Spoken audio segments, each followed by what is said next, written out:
অটল কুমার গানওয়ালা।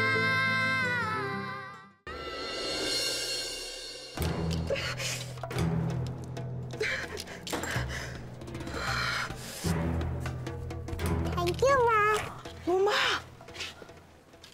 কি হয়েছে সোনা মা?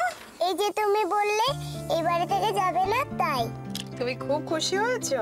খুব খুশি হয়েছি মা। আমার এই বাড়ি থেকে একটু যেতে ইচ্ছা করছিল না। এই বাড়িটা তোমার খুব ফেভারিট, তাই না? এই বাড়িতে তুমি আছো, বাবা আছে, সবাই আছে। জানো তো মা, আমার স্কুল আছে না, সেখানে আমার কত ভালোভাবে ট্রিট করে। ম্যামরা না একটু বকে না, বন্ধুরা একটু মিসবিহেভ করে না আমার সাথে। সুজন কুমারের ডটার বলে আমার আলাদা কেয়ার নেয়। বাবাকে ছেড়ে যদি চলে যেতাম তাহলে তো সুজন কুমারের ডটার বলে কেউ ট্রিট করবে না মা। ও তাই নাকি? আচ্ছা, আমি তাহলে সকলকে বলে দেব, সবাই যেন তোমার সাথে কুইনের মতন ট্রিট করে। ওকে? তুমি এখন খেলবে তো? মিমি তোমায় খুঁজছিল, তোমার জন্য একটা নতুন টেডি এনেছে। তুমি দেখবে তো? দেখবো তো আমি। আচ্ছা ঠিক আছে, দেখো তাহলে। কি মা?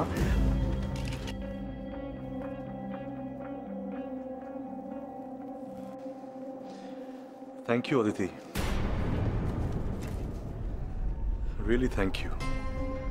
আমি তো ভেবেছিলাম তুমি বাবার কথা শুনে হয়তো এখান থেকে চলে যাবে, আর আমি না খুব ভয় পেয়ে গেছিলাম, জানো, আমি খুব ভয় পেয়ে গেছিলাম। কিন্তু তুমি যে আমার জন্য এখান থেকে যাওনি, এটা আমি কখনো ভাবতেই পারিনি। আমিও অনেক কিছু ভাবতে পারিনি সুজন। সুভাগা কে সুজন?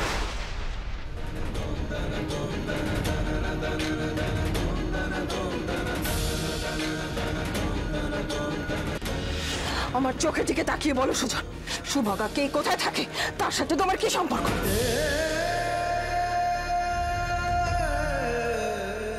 বলো। কে সুভাগা? তুমি কার কথা বলছো? আমি কিছু বুঝতে পারছি না। কে সুভাগা? কে? আমি একদম নাটক করবে না। এই একটু আগে সকলের সামনে বসার ঘরে যার নাম ধরে সিন ক্রিয়েট করলে, তাকে তুমি এখন চিনতে পারছো না? না, নেশার ঘোর কেটে গেছে বলে সবকিছু মুছে গেছে? না না না না না না না না না না না না, নেশার ব্যাপার নয় অদিতি।